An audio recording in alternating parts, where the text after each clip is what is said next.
জয় জগদ্গুৰু শ্ৰীমন্ত শঙ্কৰ মহাৰাজ। ওম তৎসৎ। পৰম শ্ৰদ্ধায় মৰিগাঁও কেন্দ্ৰীয় ভগবত চৰ্চা সমিতিৰ উদ্যোগত ধাৰাবাহিকভাৱে প্ৰতি দেওবাৰৰ শুভ সন্ধিয়াত মৰিগাঁও ৰাস মন্দিৰৰ প্ৰাংগণত যি মহাভাগৱত চৰ্চা চলি আহিছে তালৈ সকলোকে সেৱা নিবেদিছোঁ।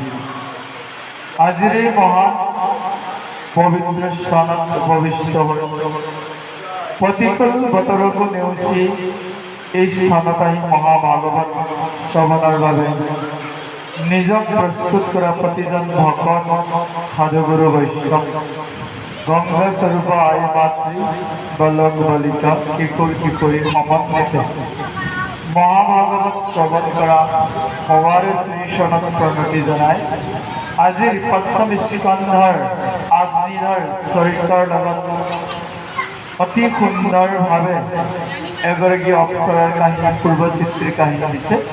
তালৈ যোৱাৰ আগতে আমি অকণমান পূৰ্বৰ কথা চৰ্চা কৰিছোঁ। যোৱা খণ্ডত আমি ক'ত ৰৈ গৈছোঁ?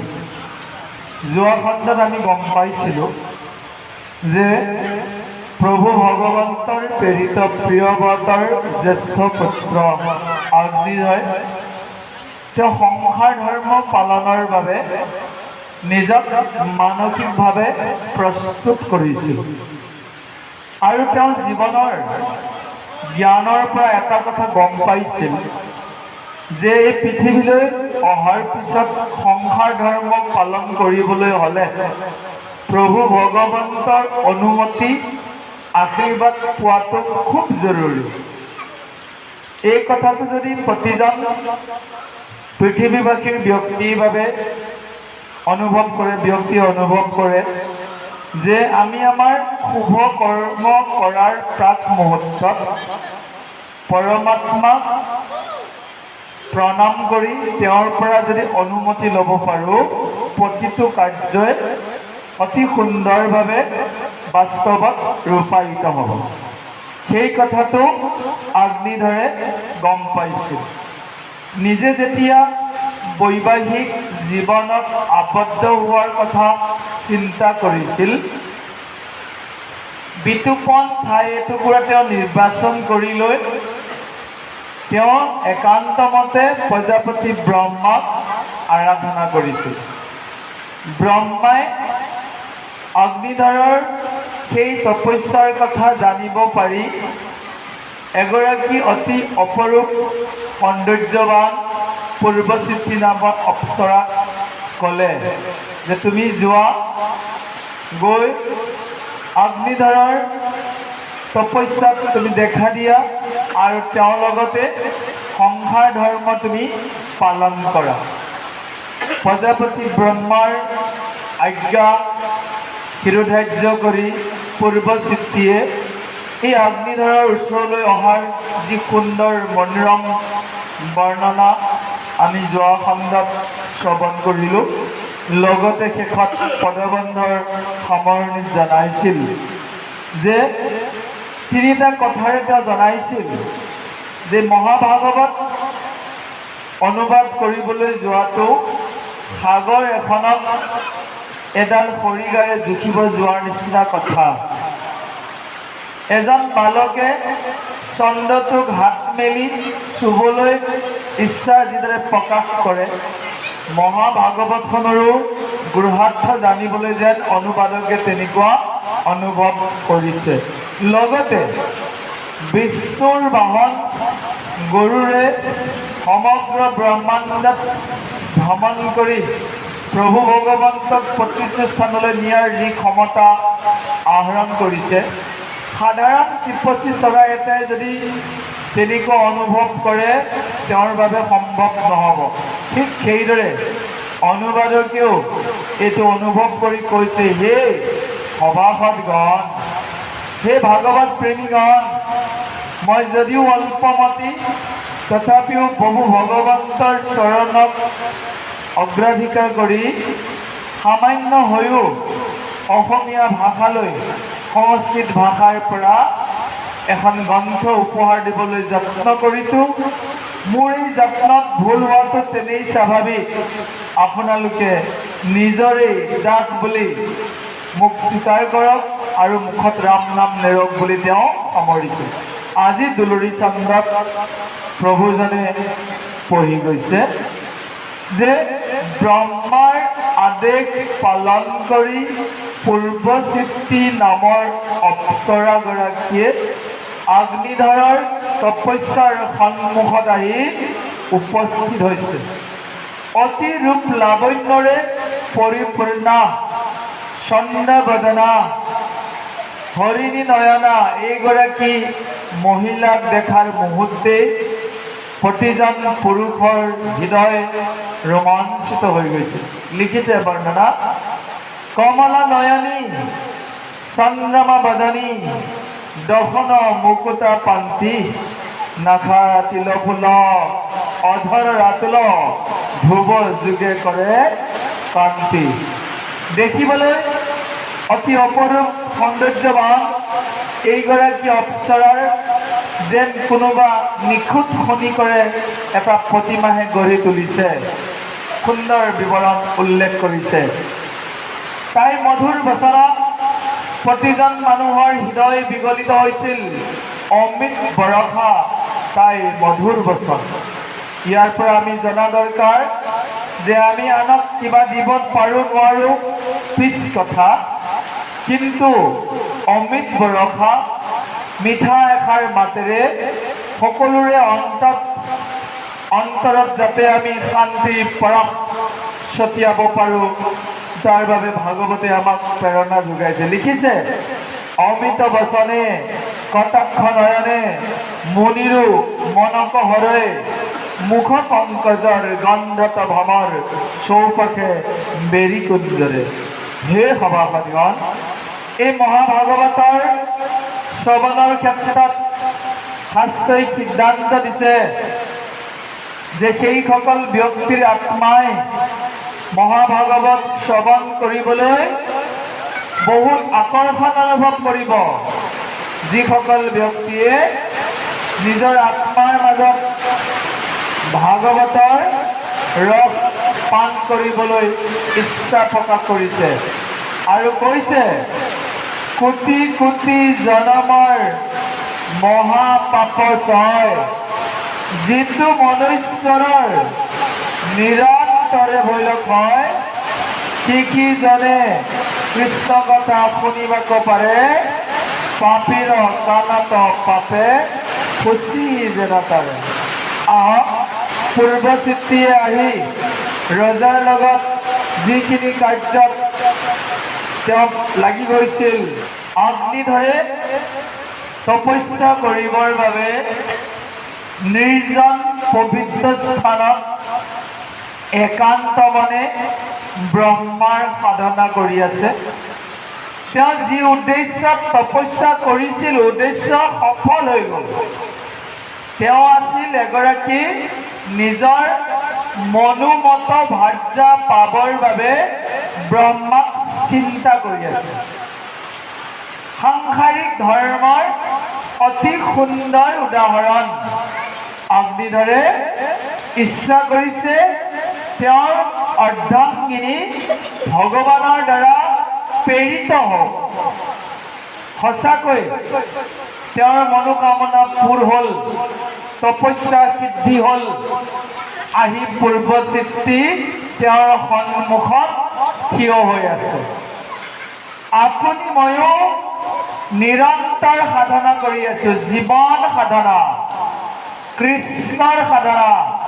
হে প্ৰভু, এইখন সংসাৰলৈ আহিলোঁ, বহুবোৰ বিষয় ভোগ কৰিলোঁ, দেখিলোঁ বিষয় ভোগবোৰে আমাক শান্তি দিব নোৱাৰে। সন্তান কামনা কৰিছিলোঁ, সন্তান ডাঙৰ হ'ল, বুজি উঠিলোঁ এইবোৰো মায়ামোহ। আটাইতকৈ ডাঙৰ কথাটো বুজিলোঁ যে এদিন এই সংসাৰখনৰ পৰা যাব লাগিব। এই যাবৰ বাবে মানসিক যিটো প্ৰস্তুতি, শান্তিৰে আনন্দেৰে হাঁহি মুখে ভগৱানৰ ওচৰলৈ পৃথিৱীৰ পৰা বিদায় কৰি যোৱাটো ইমান সহজ কথা নহয়, কিন্তু এজন ভক্তৰ বাবে খুবেই সহজ কথা। যদি আপুনি আধ্যাত্মিক জগতলৈ নাহে, ভকতৰ সংগলৈ ভাগৱতলৈ নাহে, আপোনাৰ শৰীৰটোৰ প্ৰতি মায়া বাঢ়ি যাব, সংসাৰখনৰ প্ৰতি দুৰ্বল মায়াই আগুৰি ধৰিব, পৰলোকলৈ গমন কৰাৰ কথা ভাবিলে আপুনি ভয় খাই উঠিব, সেই ভয়ে আপোনাক খুলি খুলি খাই মাৰি পেলাব।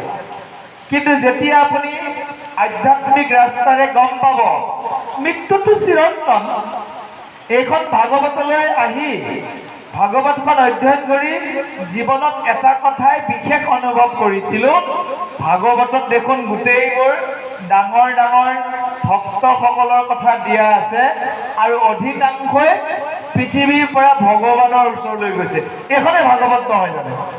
প্ৰথমজন মহাৰাজ আছিল পৰীক্ষিত। মৃত্যু মুখত চিংগিৰ খাপত তেওঁ কি হৈ আছিল, তেওঁৰ গাড়ীখন অৰ্থাৎ তেওঁৰ জীৱনৰ গতিধাৰা নৰকমুখী হৈ আছিল, ভয় খাই আছিল যে মোক ঋষিয়ে অভিশাপ দিলে মই এতিয়া নৰকত পৰিব লাগিবগৈ। ভয়তে তেওঁ এই কথাটো বিভিন্নজনক সুধি সুধি শেষত ভগৱন্তই কৃপা কৰি শুকদেৱক পঠালে। শুকদেৱক সুধিলে, নৰকৰ অভিমুখে মই গৈ আছো, কিবা কৰি আপুনি মোক বৈকুণ্ঠলৈ নিয়াব পাৰে নেকি? বোলে পাৰিম। যে তুমি যিটো বেয়া কাম কৰিলা, তোমাৰ গতি খোজ আগবাঢ়ি আছে নৰকলৈ, এইটো ভাৱে গৈ থাকিলে তুমি নৰকত পৰি যাবাগৈ। নৰকত যি বিশাল গহ্বৰ, কেনেবাকৈ এবাৰ পৰি গ'লে তুমি আৰু উঠিব নোৱাৰিবা, কিন্তু সময় আছে, ভয় নকৰিবা মহাৰাজ। মই আপোনাক এনেকুৱা এখন শাস্ত্ৰৰ কথা কম, মই আপোনাক এনেকুৱা কিছুমান ডাঙৰ ডাঙৰ ভক্তৰ কথা কম, যিসকলে নৰকলৈ পোন হৈ থকা ৰাস্তাটোক পুনৰ পৰিৱৰ্তন কৰি বৈকুণ্ঠমুখী কৰিব পাৰে। সেইটো একমাত্ৰ ভাগৱতৰ বাহিৰে, কৃষ্ণ ভক্তিৰ বাহিৰে সম্ভৱপৰ নহব। বিশাল এটা ডাঙৰ গাঁত, উঠিবলৈ ক'তো ৰাস্তা নাই, অত্যন্ত অন্ধকাৰ, বহুতো শাস্ত্ৰীয়ে পৰিপূৰ্ণ তেনেকুৱা এটা নৰকৰ গাঁত এই পৰু পৰু হৈছিলগৈ আৰু। কিন্তু ভগৱন্তৰ কৃপাত কলি যুগৰ মানুহসকলৰ সৌভাগ্যৰ বলত বৈকুণ্ঠৰ পৰা ভাগৱত নামি আহিল। পৰীক্ষিতক প্ৰথমজন ব্যক্তি, পৰীক্ষিতে ভাগৱত শ্ৰৱণ কৰি নিজৰ গতিধাৰা সলনি কৰিছিল। আৰু আমিও ভাগৱত শুনি শুনি বুজি বুজি নিজৰ জীৱনত যিবোৰ অকাৰ্য কৰি আছো, লাহে লাহে অনুভৱ কৰি নিজৰ নিজৰ গতিটো নৰকৰ পৰা বৈকুণ্ঠমুখী আমি কৰিব লাগিব। এই যে জয় কৃষ্ণ শব্দ আমাৰ কণ্ঠত মালা হিচাপে ধাৰণ হৈছে, এইটো এটা প্ৰথম আমাৰ সিগনেল যে আমি বৈকুণ্ঠৰ অভিমুখী হৈছো। প্ৰতি মুহূৰ্ততে কৃষ্ণৰ নামোচ্চাৰণ, কৃষ্ণৰ কথাৰ প্ৰতি আমাৰ যেতিয়া মন আনন্দিতে পৰিপূৰ্ণ হৈ যায়, ভকতৰ সংগ ভাগৱত শুনি যেতিয়া আমি আনন্দিত হোৱাৰ পৰিৱেশ আহে, তাতেই গম পোৱা যায় যে ভগৱানে আমাক কৃপা কৰিছে। চাওক, আজি এই ভাগৱতলৈ অহাৰ প্ৰাক মুহূৰ্ততেই প্ৰকৃতিয়ে কেনেকুৱা ধৰণৰ এটা ৰূপ ধাৰণ কৰিছে, ভাবিব পৰা নাযায়। এনেকুৱা কেইজনমান পথাৰকৰ শ্ৰৱণকৰ্তা গোট খাব বুলি, তথাপিও চাওক কি সুন্দৰভাৱে শ্ৰৱণ কীৰ্তনৰ অভিলাষী সকল আহি গ'ল। আৰু যিসকলে অহা নাই, নামত ঘৰত আছে, মন কিন্তু ক'ত আছে? ভাগৱতৰ স্থলীত। এই যে আত্মাৰ যিটো টান, এই যে মনটোৱে যে গৈ আছে ভকতৰ সংগলৈ, এইটোতে গম পোৱা যায় ভগৱানৰ কৃপা। আমি এই ভাগৱতৰ ৰসত পৰা ৰাগ মুহূৰ্তত জীৱনবোৰ কেনেকে কটাইছিলো, হয়তো ইমান ধুনীয়া বৰষুণত টিভিটোকে চাই কটাইছিলোঁ, কোনোবাই হয়তো গল্প গুজব কৰিছিল, কোনোবাই হয়তো মৰমৰ কোমল বিচনাখনৰ বিচাৰিছিল। কিন্তু আজি আমি কি কৰিছোঁ? প্ৰতিকূল পৰিস্থিতিকো নেওচা দি একত্ৰিত হৈ ভাগৱত শ্ৰৱণ কৰিছোঁ।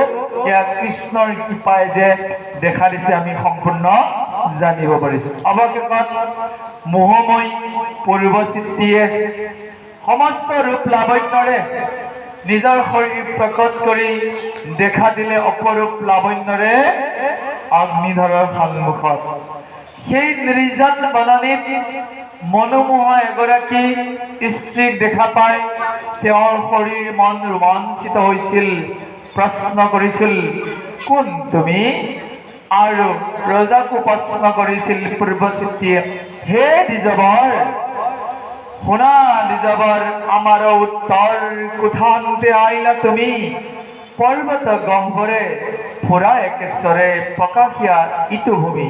ইজনে সিজনৰ ৰূপত মুগ্ধ হৈছিল আৰু প্ৰশ্ন কৰিছিল, কোন তুমি, কোন তুমি বুলি।